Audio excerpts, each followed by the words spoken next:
Finally, nandito na ako sa Apex, Lolo. I'm doing this not for Giselle, but for something else.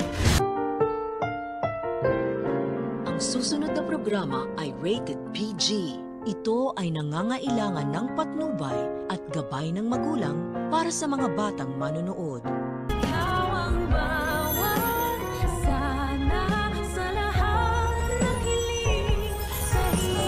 Please welcome our new VP for Finance, Mr. Eric Refuerzo.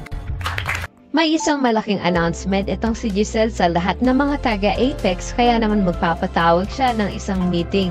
Ipapakilala niya na kasi sa lahat ang bagong Vice President for Finance, at ito may si Eric na tatay ni Justin. Talaga nga naman para makasama niya lamang si Justin ay pinagkatiwalaan niya agad. Itong si Eric na naaamoy ko na parang merong masamang balak dahil talagang pinuntrihan niya pa ang posisyon na may kinalaman sa pera. Hindi kaya isang scammer itong si Eric?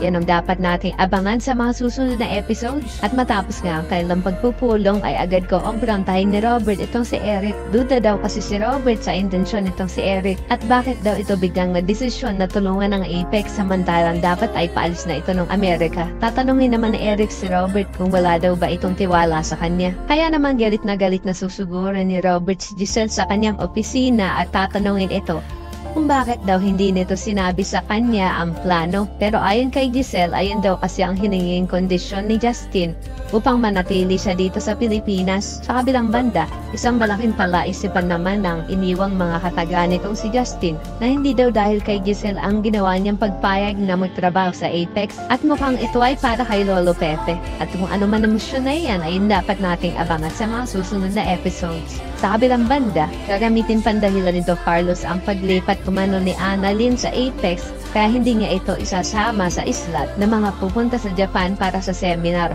Kaya naman maglalabsang sama ng loob itong si Annalyn kay Harry na napaka-unfair naman daw yata ni Doc Carlos sa kanya.